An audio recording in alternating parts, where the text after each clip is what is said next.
Heart's actually ticking, geez. Okay. Kia ora whānau and welcome. Today I have with me actually one of my cousins. I can't remember how we're fully related, but I remember you coming up to me at the gym and telling me, first time I met you, yeah bro, I'm your cousin. And I was like, yo, that's us. But I got the bro Kees Terata here. He's from Taupo, from Taupo. Yep. So anyone that knows my whānau know the chasers whakapapa back to Taupo and Mōwhango Marae. And yeah, I randomly met Kees in Hamilton when he started pursuing his rugby journey, playing for Hautapu. He's a prop in position for the rugby, so it's wonderful to be in your whare, bro, and good to be here. And yeah, I'm so glad you came on the show. Kia ora, my bro. Sure. Yeah, kia ora team. Yeah, like the bro said, my name's Kees. We're related cousins from Taupo. That's on my mum's side, and then my dad's side, I'm from Tauranga. So where we're living currently. Yeah, sort of my little sort of growing up, I was down on a farm in Taupo with my parents and my siblings. Played all my rugby there from probably Ripper rugby to under 13s. How old did you start? Like 5? Yeah, I think I was probably here before, just about as soon as I could walk. What, the barefoot age? Or? Yeah. Back in the day, it was barefoot age. They don't do that anymore. No. Yeah, I was only little as. Yeah. Just could barely walk, and sort of rugby was a thing straight away from my parents. Yeah. My family. And yeah, that's where I grew up anyway. That's the start. Yep. So you grew up Taupo, living sort of the country life. So hunting, fishing, all of that. Yeah. Do you enjoy that still? Yeah. I still love it. On my jersey, I don't know if you can see, but WBBS. Yeah. And there's an emblem on the back. But me and my brothers sort of and my dad made like a bit of a hunting crew, the Western Bay Ball Slayers. And we got these jerseys made not long ago for Christmas, and we'll go into that story a little bit later on. Oh, nice. But yeah, still love hunting. Yeah. Still go back whenever I can. Yeah. And just Right, I'm terrible at hunting. I went one time. It was like 2017. I went like a pre-season camp with the Hurricanes for all the new ones, and I was shitting my pants because I was like, I've never stuck a pig or anything. So I was like, oh yeah, I'll drive the 4-wheeler. I just jumped on the 4-wheeler. The boys, I think I'm one of the boys who's in the area. Yeah. I'm not much of a hunter. I think I'm more of a gatherer. But I'd love to try it now that I'm sort of a bit older. Yeah. But I always had a little fear of actually going and killing your food. So I was like, oh man, that scares me, bro. So I never sort of did it, and I get seasick too. Oh, so going out fishing, I just spew up, bro. So I was like, oh, this life ain't meant for me. But yeah, that's my past on hunting and fishing, bro. So I'm like a city boy pretty much, bro. Grew up in the city and try to pretend that I'm tough, but then, not even. But yeah, so Taupo ways. What school did you go to? So I went to Kurato school from 5 all the way through to intermediate. Oh yeah. And then from intermediate, I went to Taupo-nui-a-Tia College. Oh yeah. I don't know a few boys from there. Yeah. True. Done all my college there. Yeah. Is that college influenced a lot by Māori and te reo and learning all of that? Yeah, it is. It actually is. Yeah, we're quite. Our te reo was real strong, and our Māori was real strong when me and my older brother Jax, when he was there too. He was in Kapaka. Yeah. I done it a little bit, but not as much as him. He went on a trip with them to Hawaii, and done heaps with them around sort of that side.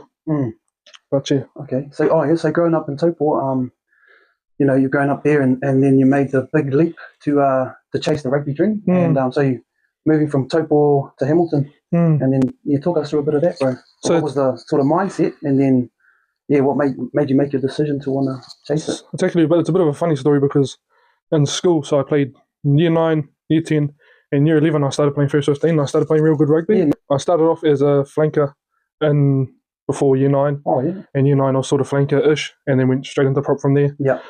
And then in year 11, I started playing some real good rugby in the first, and who did I get in contact with? I think I got seen by Will Helu from St. Peter's. Oh, he's at Hautapu now. Well, he has been the last couple of years. Oh, that rings a bell. Will Helu. Yeah. I know Will. I've been talking to him. True. What's he look like again? He's an island fella, taller. Oh, bro, he's going to be my lecturer at Wintec. Oh, true. Yeah, bro, I've been talking to him. Yeah. Is he from Hautapu? Yeah. Oh, yeah, because he went overseas as well, eh? Yeah. Oh, yeah, bro, I've been talking to Will Yeah. Oh, bro, that's fuzzy. So I got No way. I think it was him. That's who the person I talked to anyway. Yeah. And because I was playing King Country under 16s, I think then. Oh, so I went. He came and watched a game in Tikawiti, and that's when I caught up with Will. Yeah. He came down and watched. And so how did he know you? they'd seen me somewhere playing rugby. Yeah. And I reached out to. We talked to St. Peter's at field days. Of all places, it was at field days, and we got contact through there. He came and watched me, and I sort of. So Will was involved with St. Peter's and coaching there. Yep. Oh yeah. I get it now. And then, they told me to come up to the school, and they were willing to. And I caught up with Sean Honick. Yeah. Hans. Yeah. So I caught up with him, and they sort of said, we'll give you scholarship to come play rugby in school at St. Peter's. For your last year? For year 11, 12 and 13. Oh, yeah. And I said no. Why? I don't know. Oh, true. Yeah, I think just the age that I was at, and I don't know.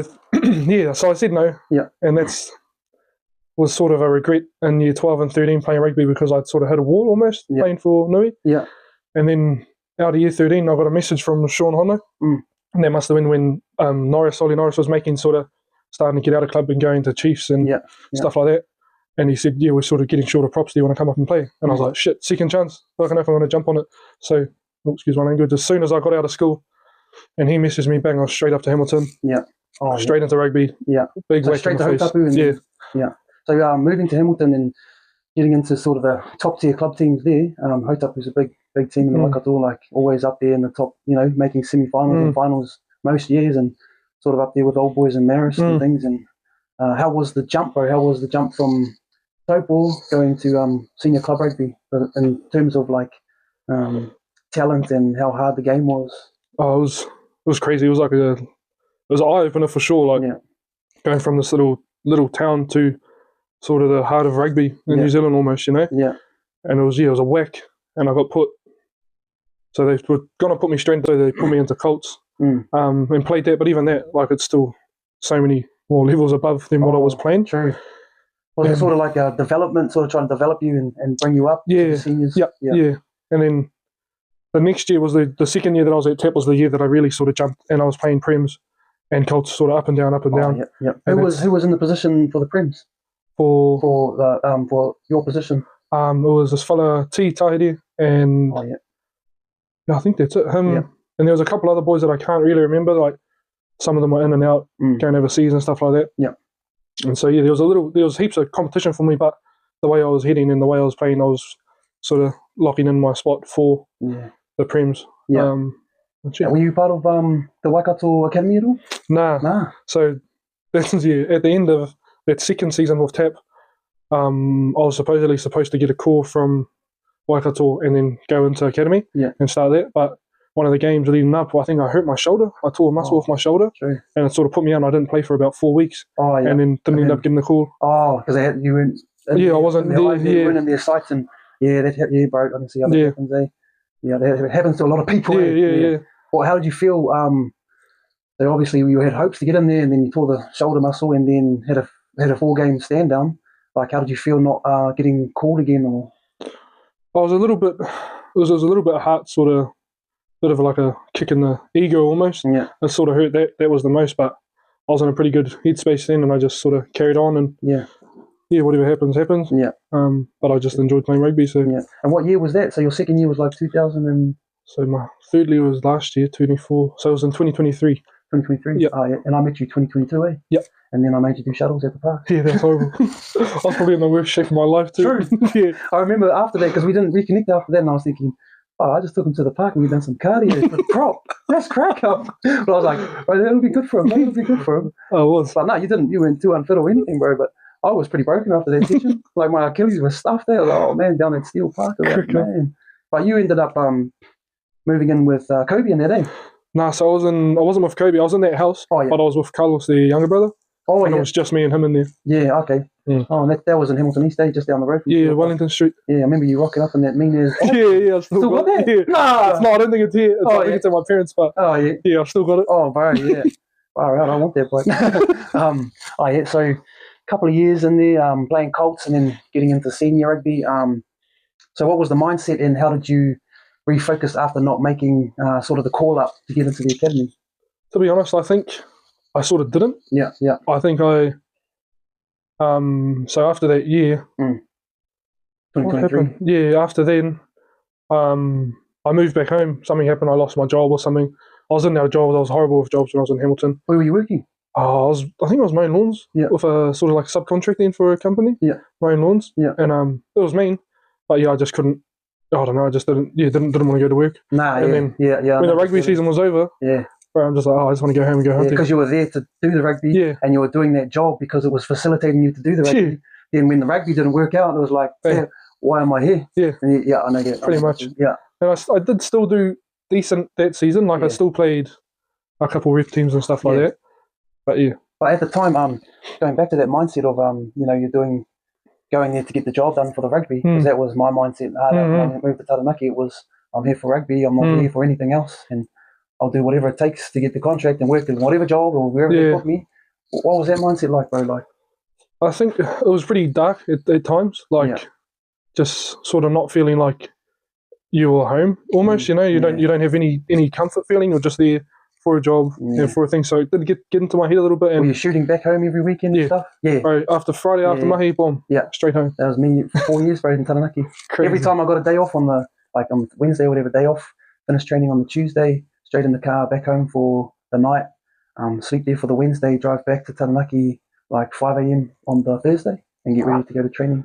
Now, I done that for 4 years, bro, religiously. And even after club games on the weekend, I'd get showered, jump in my car, back to Hamilton, see the missus, see the family, trying to get that comfort feeling. Yeah. And then I would and then come back on the Monday. I'd miss the recovery on the Sunday for the team has to get a recovery, but I wasn't playing anyway, so I thought, I'll skip those. Come back on the Monday morning early because I was trying to stay as many nights as possible. Yeah. So it was like, was that sort of like you? Yeah, bro, that's like the exact same. Yeah. Any chance I got, I was shooting home. Yeah. Yeah, and just putting sort of yourself after everything else. So exactly, bro. You're like, have you heard of that self-deprecating support? Yeah. So that was me, bro. I was doing that all the time, and didn't matter what it was that I had to do. I had to do what I had to do for the rugby, and I was willing to lie down in front of the bus for it.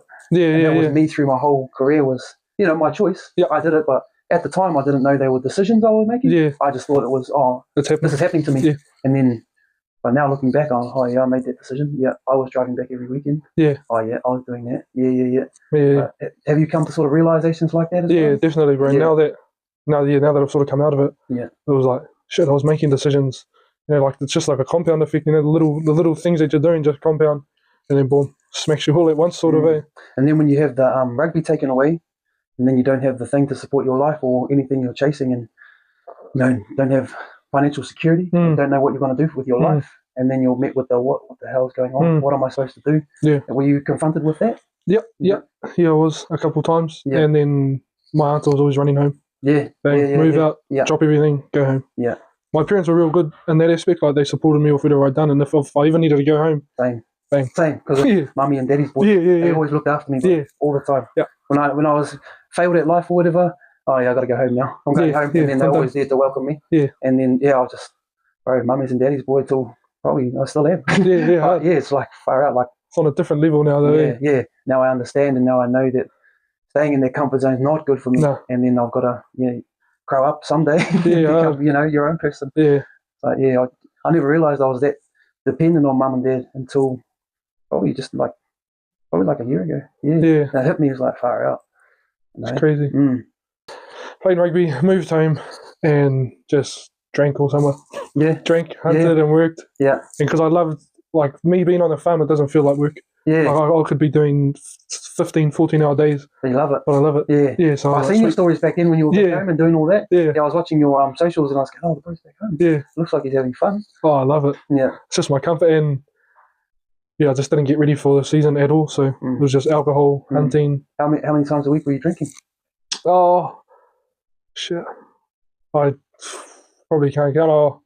Almost every day of the week. Almost every day of the week we'd get home, we'd just have a beer. Yeah. And then some nights it'll be get home, go down to my mates, our cousins across the road, and just get hammered. Yeah. But then get up and go to mahi. Yeah. Early as go to mahi and just repeat it. Yeah. Do you know why you were getting drunk? Do you know why you were doing that?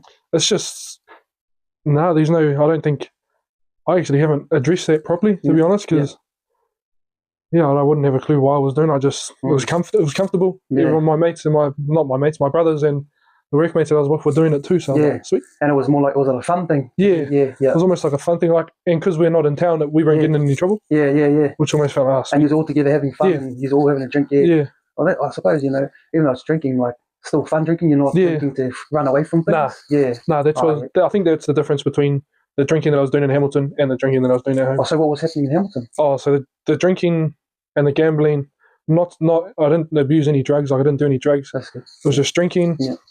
Even, like, I'd be going to mahi when I was working at this place, I won't say where just because, but I was working at this place, I'd be drinking all night, get up, hungover as, have another drink, go to work, then at smoko, drinking, lunchtime drinking, just to numb. Smoko drinking? Yeah. Lunchtime drinking? Like a couple of bottles? Or? Yeah, just like a bottle or two, just to numb the pain almost. Make it like you're not at their place? Sort of sort of. Yep. Just in the back of my car, you just always had a box. True. And that was like a coping mechanism in Hamilton compared to when you were back home. Later on, it was more of a fun. Because you're with the boys and the people that you love and you're loving your life. But then the Hamilton version of that was like escape. Yeah, escape reality and what's happening pretty much. Yeah. And then So how often was it like every day work or? It was sort of on and off during the week, like maybe every couple of days. Sometimes when I got in if I went to gamble and lost it all, bang, drinking, just to numb that. Yeah, because you just lost everything. So like, oh man, I need to get away from that. Yeah, pretty much. Have a drink. Yeah, bro. Numb it. Yeah. Oh man. Yeah, I sort of fell into that a bit when so my boy, my firstborn, Manua, was with his mum for maybe 2 years, and then she moved to Hamilton from Wellington for me. I met her down at the Hurricanes, and then we ended up having a baby, and then everything happened, and she moved away back overseas to Australia when he was 2 months old because she wasn't coping, and she had to get back to her whānau, and she wasn't coping mentally. I think she had postpartum depression. I think. I didn't understand that then.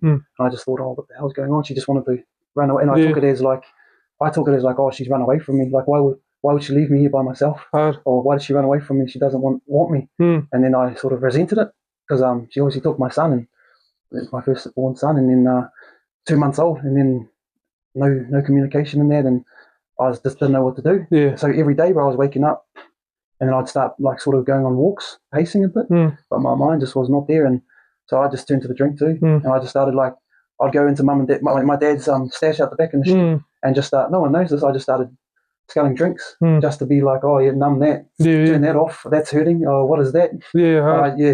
Later realized like that was me dealing with grief, grief, and first time I learned about grief because I hadn't grieved anything in my life, like losing a son that's still alive, that's still there, that I haven't been able to contact or communicate, but I can relate to that escapism because I was in so much pain that I needed, and this was 7 years ago, I just needed to have a drink, and I was just going, oh yeah, but then I was treating it like I'd get mates to come around to pacify me too. So I'd be like, oh, bro, take a picture of the drink, say, that's us, G, I got us. Or like, come around. And so someone's there with me too and pretending I'm having a good time. And I was like, bro, and I kept doing that, and I can't remember when I was sober for like 2 months, I was just drunk all the time. But nobody knows, so I was, so I was just secretly doing it. Yeah, crazy. Yeah, so I can relate there, bro. It's crazy. Where were we up to anyway? So we went back to the Hamilton gambling. And then back home, done drinking and over the summer, but I loved that. Like I was at home, so it was sweet. Fun times, eh? Yeah, it was fun. It was mean. In the sun, pretty much, bro. At the lake, with my brothers and my sister. We got a little sister too. Oh yeah. And just cruising pretty much. It was mean. Yeah. Oh yeah. So after the Hautapu thing, you went back home, and how long did you stay? It was probably only till maybe Feb. Yeah, this year. No, last year. February last year, and then went back to Hams to play for TAP. Oh yeah, 2024. Yeah, last year. Oh yeah, true. So me and my partner moved back. Yeah. Oh yeah, that's when I would have still been in my mental recovery. I didn't see nobody. Wasn't seeing nothing. Didn't look at screens. Nothing, bro. I was fully isolated there. Yeah. Oh yeah, so you went back. How did that year go? Oh shit, probably a year. I just sort of hadn't done any prep. What was the plan, to go back and prove yourself? Yeah, almost. Like I felt like I had a bit of a chip on my shoulder. Yeah. And I almost took it lightly because I knew the new coach that was going to be there. Yeah. Jackson Wilson. So I knew, Jacko. Yeah. I knew him from KC. Oh, true. Yeah, he was a year older than me. Oh, correct. I think he's the same age as me, but in the year above. Yeah, year above. So he was Yeah, bro. I saw him when he first came from Odo. Yep. And he was bro. He turned into the goat of HBHS. Yeah. I saw him when he first came. He couldn't bench 40 kgs, bro. And by the end of the year, he's benching 100. And I used to watch that and go, holy, bro, I want to do that. Yeah. But yeah, I saw. Yeah, Jacko was. He's a legend from our school, bro. Yeah. I'm trying to catch up with him actually, but he's. Yeah. He's all the Māori boys I'm talking to are a bit hesitant to come and talk, and because just too humble and sort of mummy still, I think. Yep. And don't want to. When you're affected by something that hard, you have to wonder why they don't want to talk, and it makes sense because I never wanted to talk either. Hard. And now that I want to, I just think that everyone wants to. Yeah. And I just go, but then I don't. When they say no, I respect that. That's all good. I love that for you, and then I just carry on. Yeah. And then if they come to me later, that's all good. Sweet. Yeah. See, new Jack. So I was like, sweet, I'm going back there, but underprepared as. Yeah. Just thought, I know him, so he'll just chuck me straight in. Yeah. But I was nowhere near the level that I should be to be playing Prems, let alone Bs. Yeah. Like I was in pretty shit form, to be honest. Yeah. Just unfit. Yeah. Body wasn't right. I injured myself just because I was unfit. Not because my body couldn't hack it, but just because I wasn't fit enough to handle the hits and the whacks. Yeah. And so I think I only played maybe 2 games for the Prems. Yeah. One was off the bench against Fraser Tech. And the next one I just sat on the bench against Matamata. Yeah. Which is sort of understandable. The condition that I was in, I was just on the bench to fill a spot, just in case. When you say understandable when you're on the bench, and does that when you're not getting picked for the team and you're on the bench, does that start becoming an automatic thing for you? Has it ever I know when I was playing and I was getting I didn't play a Mitre 10 Cup game for 4 years that I was there. I did, but I was just on the bench. I sit on the bench for 6 games in a row, don't get on. Then I get on for 5 minutes here, 5 minutes there. 4 years of that, and it sort of became a routine for me. Yeah. Is that how it worked for you? Yeah, it sort of did for me too. Yeah. And then, because I was so broken, I was even getting benched for Bs. Yeah. Like I got to that point, I was just like, it's all good. I'm used to it now. Yeah. And just sort of just let that happen, which it wasn't anyone else's fault but mine. I'm not blaming it on anyone at all. When you got into that mindset and you're not making the team and stuff, did your effort become less? Yeah. Definitely. Yeah. Started skipping trainings or showing up to training but saying I'm injured so I didn't have to train. Do you know why you were trying less? I don't know. I think just the kid just left for rugby. Yeah. I think the sort of my I guess my effort was elsewhere. Yeah. Effort was elsewhere. Yeah. And because I knew this season's I'm not going to really make anything of this season because of the prep that I haven't done. So I was sort of like, let's just play through and see what happens. Yeah. Yeah, because I know when I talked to, do you know David Galbraith? He's done mental skills and that for NZRU for years and with the Chiefs and that, and he talked to me about the decisions I was making, but I didn't know they were decisions. And he talked to me, why are you making these decisions? And I was going, hey, this is just happening. I'm not doing anything. Yeah. They're not picking me. Yeah, but you told me you're not trying anymore. Why aren't you trying? And I was like, hey, what do you mean? And he explained it to me like, so when you get anxious about something and fearful of something like making teams or having to perform for the coaches or perform for the club to be in that spot, if you fear it that much or if you're anxious about it, you actually subconsciously start to do less. And you start to do it because you're trying to get away from that and get away from the fear of it. So you start to actually subconsciously put less and less effort in, and then you start getting to the victim mindset. And then you start going, okay, if they think I'm a piece of shit, you don't know you're thinking this. If they think I'm a piece of shit, I'm going to show them what a piece of shit is. Hard. And then you start actually becoming the things that you don't want to be. Sort of lowering your standards almost. Yeah, lowering your standards, and then getting away from that anxiety and fear. You do anything to get away from it. Yeah. So you actually start doing less and less of. And learning less and less, and then going, you're doing this to me. Yeah. And then when he told me that, bro, I was just like, bro, that makes a lot of sense. Yeah. I was going, oh man, this whole time I was just like, you're not picking me, and you. But actually, I look back and I go, yeah, but I wasn't even listening. I was just there as a passenger, and then happy to be paid for the rugby, but then also not even trying because I was too scared of rejection and failure. That I was just, stuff this. I'm getting away from this. I'm taking 2 steps back. Or you're now taking 5 steps back. Or you're going to scare me some more. I don't want to do this. Yeah. Oh, you think I'm bad? I'm going to be even worse than you think. Yeah. And then you get in that mindset, and I think it's taken me a lot of years, bro. Well into my 30s to see that and actually go, oh, turn the hand. Turn the blame almost. Yeah. So I've only started doing that the last couple of years. Yeah. And it's been so, bro, it's like so beautiful, bro. Yeah, and it just makes your life so much better, and the people that are in it so much better. Yeah. And it looks like you're doing that too. Yeah, definitely. Yeah. I think because last year, not last year, the year before last, 2023 August, I sort of got an opportunity to start a sort of online business. Oh, yeah. And it was more like there's a business side to it, but it was more self-development and personal development. Yeah. And that's where I think I was putting my energy when rugby lost its touch for me. Oh, so all that energy from rugby, I was like, and now goes to that. Oh, I'm going to put it into that. So and that's probably the best thing that's happened to me, to be honest. Yeah. Like my mental passion. health. Yeah. It's just way better. Like, and it's going to give me the results that I want out of life. So all that effort in rugby, when it wasn't happening, I was like, oh, sweet, I know where to put it. So I saw you just after you had finished 2024 season in town at Centreplace. And I was going through mental health there, but you sort of, we talked about it there, and you sort of saw it in my eyes a bit, and I was obviously looking different, eh? Yeah, definitely. But, you said you were actually struggling with a bit of mental health too. Yeah, hard out. I was definitely struggling a little bit. So last year, was it January, February, March? I think it was April. Yeah.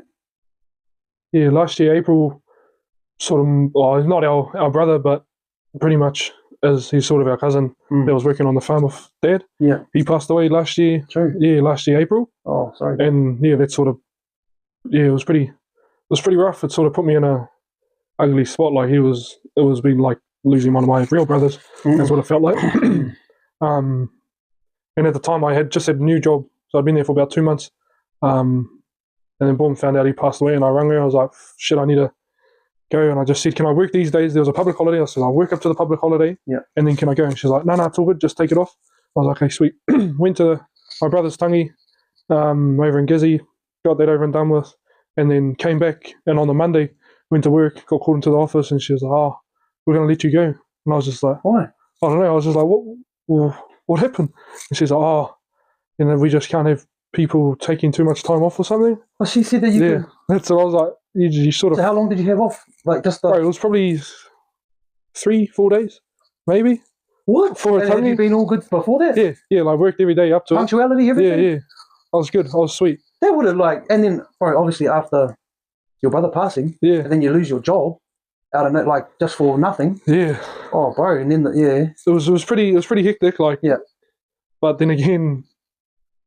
Yeah, so lost my job, went back home, and then again this business. I'm always going to praise this business, because when I was in that shit spot, I just rang up one of my mentors and I was just like, shit, I just lost my brother, and then now this has happened. And he was like, well, how do you feel? And I was like, I'm not that bad, to be honest. Yeah. And he's like, that's good. He's like, that's good. So he just started asking me questions and sort of flipping it to put me in a position where I want to go forward, instead of just falling back on, I've lost my job and this happened and that happened, and start sort of going back into the hole. He sort of just put it into a different perspective for me to look at, which, I reckon that almost saved my sanity almost. Yeah. If that wasn't there, then I reckon I would have went off the rails so quickly. True. Because so you had a new direction and a new path, new lease of life almost. Yeah. Like it was starting a new one. Yeah, pretty much starting a new life. Yeah. And that's why I got through that, was because of the business that I'm in. It was because of the mentors that I had that I could lean on. Yeah. Like there's not many business mentors in traditional business where you can call up on a weekday when your brother's died and sort of almost cry to them on the phone and say, bro, this happened, blah, blah, blah. Yeah. Help me. And they actually help you. So you call your business mentor in traditional business and cry about that, he's going to be like, oh, yeah, sweet, blah, blah, blah, and send you an invoice. Bang. Yeah. There you go. Yeah. In this business, no, they just... There are the knights in shining armour that are hidden, eh, bro? Yeah, bro. Yeah. I'm finding a lot of them these days. It's crazy, yeah. And they're there to help you. And I always sort of jump back and go, what do you want from me? It's a bit of a goat. Like, who is this guy? But there's those fellas out there that want to help. Bro, there is. And I think the way you're talking sounds exactly like what we're doing. Oh, true. Yeah. Like, to a T. I'm fighting, bro. Like, it's so... You think... In the last 2 months, and I'm just fighting people like you, like, just from... talking to people, and then I'm finding these circles that are just like positive people and talking to good people and fellas that have changed their life and turned it around and want to help as well. Yeah, and it's turning into like a little passion. And like I'm waking up in the morning, G, I don't even get paid or nothing, but it's just like a circle, bro. Just a nice circle that is just giving. You're giving and you're giving and getting. Yeah, and it's mean. And anybody who doesn't want to be in that, like they'll come and hey, bro, you want to Yeah. Oh yeah, no, see you later. Sweet. Stay here. I'll stay here. I'm having fun. Yeah, that's my advice. Yeah, yeah. But this is the worst ever I've been financially. Yep. But the happiest I've ever been. Yeah, not much of a story. I've only got 21 years. yeah, that's what I mean. So what's the hardest thing or the thing you had to overcome and realise from rugby? Oof. I think it was just accepting that rugby's not going to be there forever.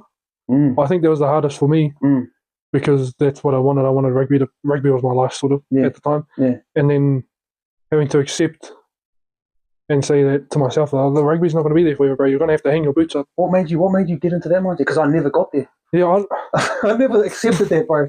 I think it was I started doing PT with my partner's uncle. Yeah. And he sort of rung that around, like, he was getting me ready for rugby. Putting seeds in. Yeah. But getting my head ready, like, bro, there's got to be something else after rugby. Like, you've got to look. Yeah.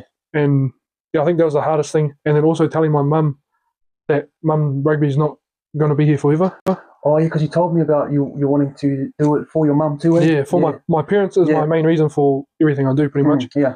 And yeah, telling her and telling Dad that, well, rugby's not going to be here for, like, it's not everything anymore. How did they react to that when you said that? They took it pretty. My mum took it hard. My mum took it real hard because she wanted that for you. Yeah, she wanted that for us, and she knew how much I loved it, but she hadn't seen this other side of me that I'd opened up through this mentorship that I was in. Yeah. So she was like, "What the?" Like, a little bit taken back, but they support me in whatever I do so much that she handled it and then sort of moved on. And she was like, "Okay, like, I trust you. You know what you're doing." Yeah, that's unconditional love that you got for your children. And then So bro. That was the hardest for me though, bro. Yeah. Okay. So going into rugby, did you put all your eggs in one basket at first, and there's rugby? That's it. Yeah. Rugby. That's it. The job was to accommodate rugby, like we said earlier. We talked about that. Yeah. So that's it. Just rugby. Bang everything's into that. Did you get like a tunnel vision, bro? Yeah, bro. Everything else blocked off. Yeah, that was like me. Badly. And they tell you at these PDM sessions and that they're telling you you're hearing it, but you're not listening, and you're going, I'm only 20. Yeah. Like 11 years. That's a third of my whole life. Yeah, that's hard. Forever. Yeah, hard. And then I'm just sitting there going, yeah, I hear you, but whatever, this will last forever. I'm going to be. Then I'll go overseas and I'll get all this money, and you'll see. And then the overseas doesn't come, and that's where you put all the eggs in the basket for the overseas. That doesn't come, and then you're going, right, that was the ticket, and that's not going to work. Right, I've been going like this the whole time. Yeah. Because I sort of, or people call me like, think I'm ADHD sometimes, or hyperfixated. I just call it focus, but hard. I think I say to them, what do you mean fixated? Does that mean concentrating and going hard for what you want? I thought that's what you're supposed to do. But that was me, bro. Just, if I could have told myself a younger version of me, I would have been like, have that for the thing that's going to last 75 years, not for the thing that's going to last 35 years. Until you're 30. Then you've got to face, at 30, what you have to face at 65. Retirement and all that. And what am I going to do with my twilight years? And you're facing that when you're 30 and you don't even have the mechanisms or the coping strategies to be able to maneuver and switch from that to a normal life. Make a change, And you're just like, but I just was like this. I love rugby. I'm going to do this. But even then, I wasn't willing to do what it took. I just thought everything was about physicality and about training and gym, and that was my strength. And I ignored having an IQ for rugby. So I didn't study it. I wasn't getting invested. I got bored when they started talking about that stuff. I'd switch off. Let's go train. Let's get out. What are you talking about? Those people got to go to the ruck. Man, no.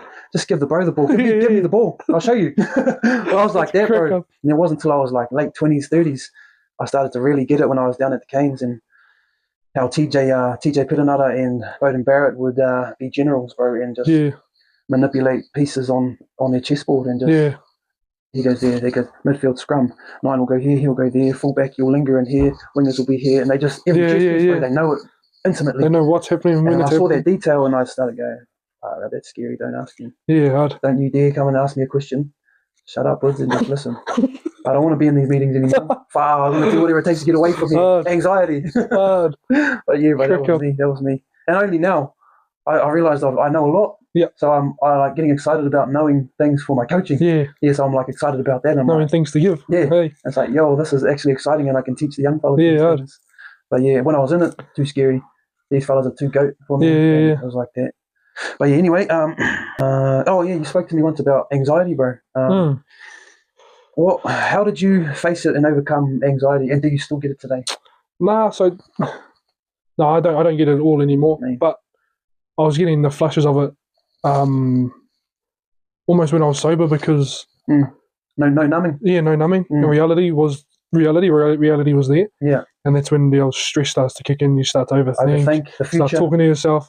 Just way too much. Just too much going on in my head. Yeah. And then thinking about past stuff of embarrassment and stuff as well. Just heaps of shit coming to the head, and then just sort of overflowing. And then do you know much about the chemicals in the brain and the patterning of the brain around anxiety? No. So what happens is you start to create these networks in your brain, and you rewire your brain to be negative. Yeah. And it starts with those negative thoughts. Yeah. Then you keep thinking them all day, and then you're sleeping with them in your subconscious all night, and then it becomes a yucky loop, and your whole makeup of your brain actually changes. Just switches over. And becomes negative, and that's the anxiety that you face, because anxiety is everything's in the future. Yeah. Things that you don't have, you want to get that, you want to go there. Everything's future based. But when you're back to your normal self like you are now, it's more about being present in the moment and doing what you can now, not letting the outcome be the sole factor of why you're happy or why you're not. It's actually about what you're doing. I learned a little bit about that. That's me. What was what were your, you obviously you spoke about your coping mechanism. Well, it was going to drinking a little bit with the anxiety. Drinking hard out. But then what made you overcome the anxiety? Like you say, you don't get it anymore. What was it? I think just talking about it was the main thing for me. Just talking to people about it. Yeah. Started with my mum and dad, then my partner. Yeah. And then problem shared is a problem halved. Yeah. And actually putting some action to things, Yeah. Instead of just talking about it and saying, you sort of got to take advice from people, even if you don't want to hear it. If you're going to talk to somebody, 9 times out of 10 they're going to try and give you a little bit of advice, and you don't have to take it all, but you can take what you want. And be like, man, that might actually help. And then obviously you get the advice. Right, try not to get triggered by advice. It might be like they're talking down to you, and you go, oh, fuck, bro, whatever. Oh, you're perfect, eh? And your mind starts going like that. That's what I've learned, to just tone down. And I just listen to whatever they say. And then try and find a bit of truth in it. So that's it. You don't have to take everything, but what you want to take, you take out of it. But that's how I dealt with it. Was just talking, bro. Yeah, bro, that's the one. What does it, like when you say anxiety? Now, a lot of people haven't faced mental struggles or anxiety yet, or I think everyone has a bit of it, and they fluctuate in and out their entire life. But what does anxiety look like to you? If you were trying to explain it to someone that doesn't know what it is, how would you explain it? Oh shit! To be honest, I can't fully recall it, because half the time when I was in it, I was almost drunk. Yeah. Because as soon as I feel something coming on, boom, bottom. Yeah. So I think anxiety for me was locking myself away from the world, pretty much. Yeah. Locking myself away and just staying, I don't know, like isolating. Yeah, isolating myself away from everything. Yeah. Where I had alcohol and I had this, and I could just. So were you like less social? Didn't go out? Yeah, way less social. Like even going to work, sometimes I just wouldn't go to work. Just wake up in the morning. Nah. What was the feeling? What's the feeling of the anxiety? Is it racing heart? It's just, I think I got like a sick, scared feeling. Yeah. Definitely scared. Yeah. I was definitely scared of what's going to happen, or what I thought was going to happen, and then sick. Like sick to my stomach. Yeah. Until the other way I got over it was with, as soon as I got off the highway of Hamilton going home, boom, everything goes away. Yeah. I used to be like me when I drive home from Taranaki, the last bit of the drive, bro, music's cranked up and I'm like, I'm back home, let's go. I'll be like that out the window, like, I'm back home.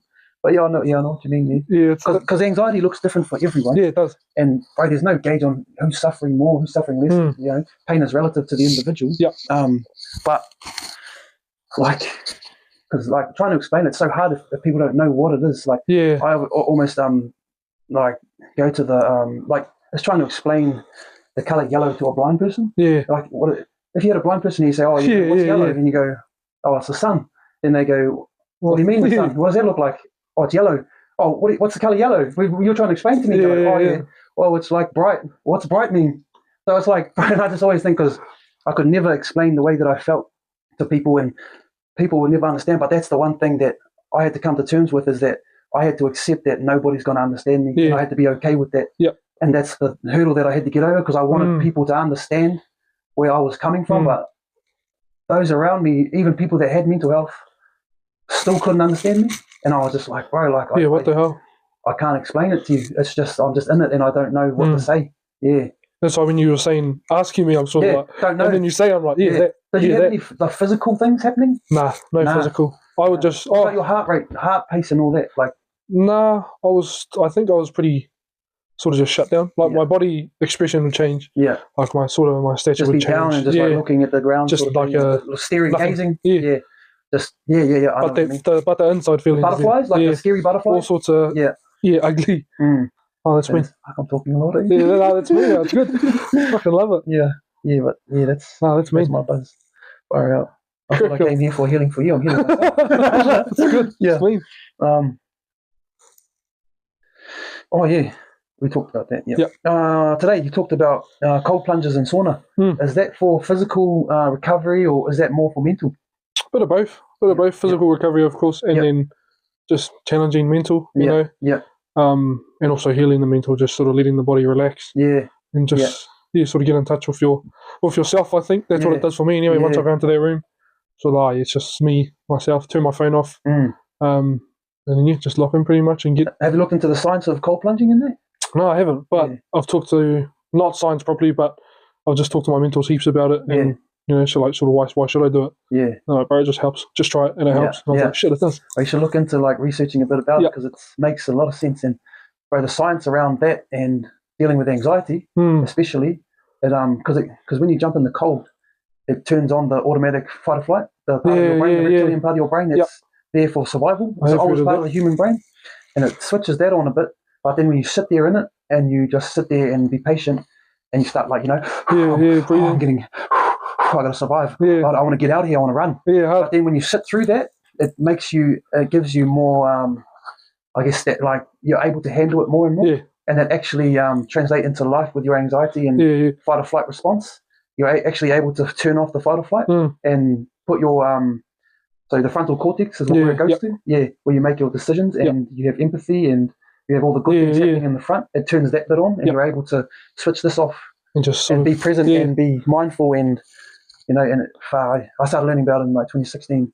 But I didn't fully understand it. But now that I've been through all the mental health stuff, but it's definitely helped me. And my missus does cold plunges all the time too, and she taught me about it.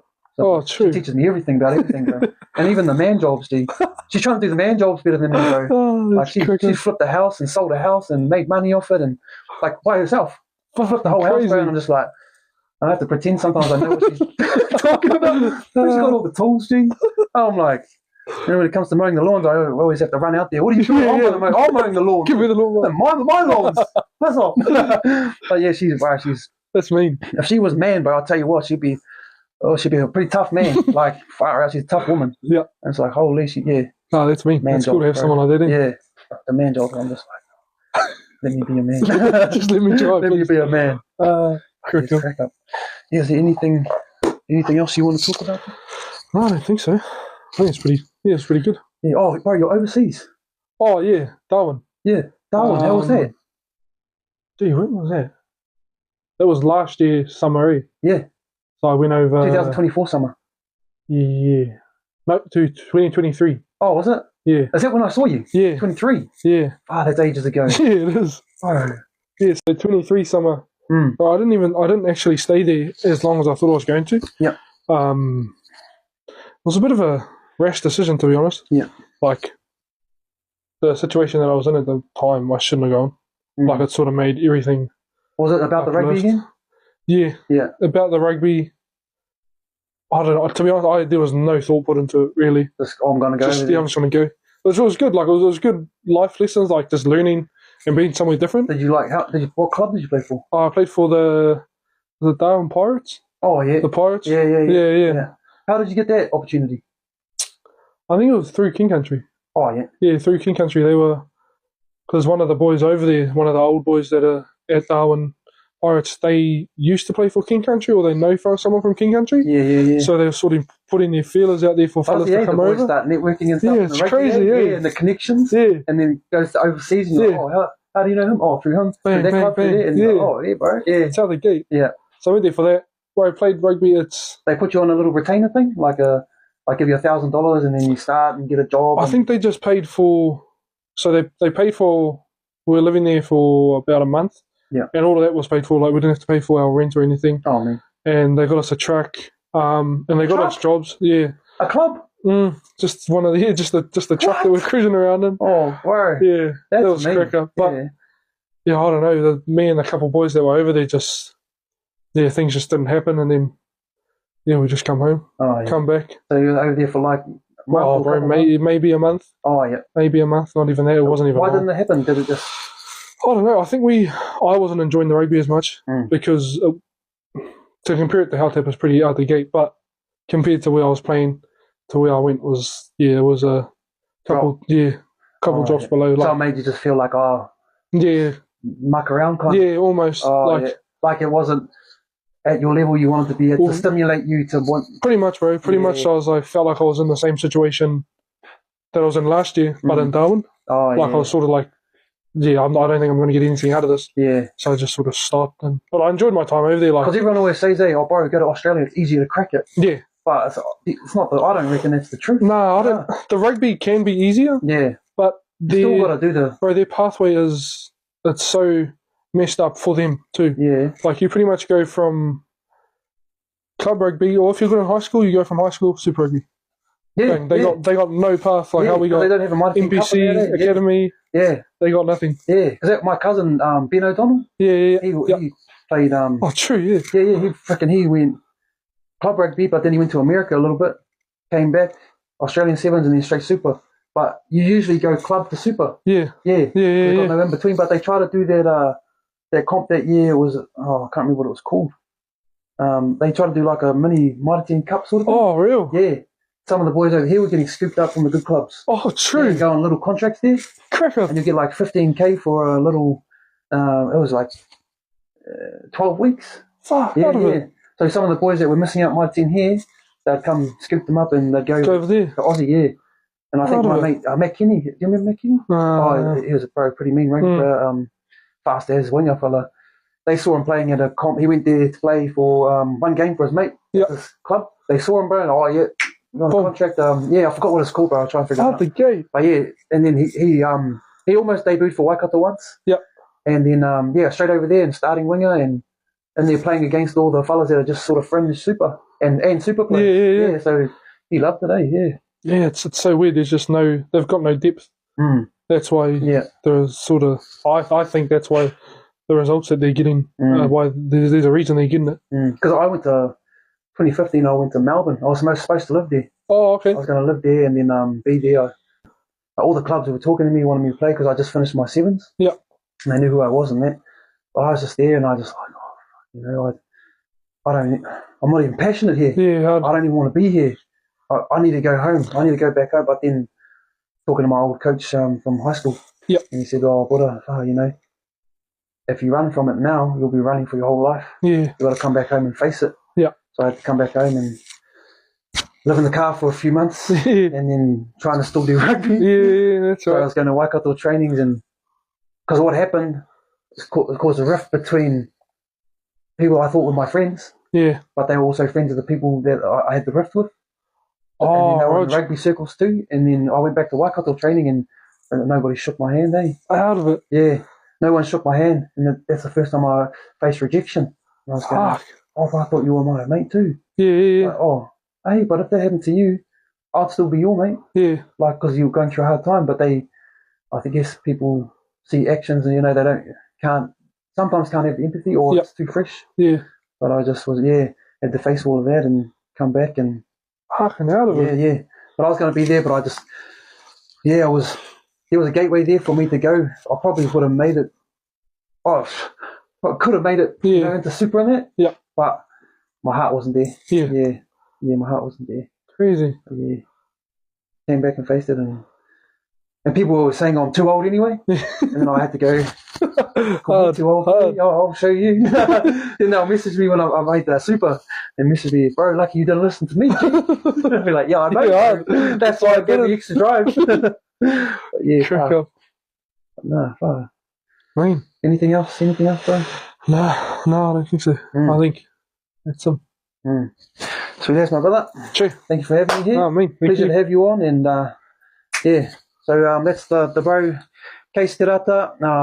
That's his whole story. And I welcome anyone else if they want to come on and talk. And shed a little bit of light on things that are hard to talk about, and you know, truth. It feels good. It does feel good, and yeah, I'm just keen to talk to anybody, even if it's not rugby related. A lot of the stuff is about mental health, or things that people don't necessarily, especially tough Kiwi blokes. We don't talk about it enough. Swallow the pride. And so anyone who wants to come and talk, you can, and yeah, you're welcome.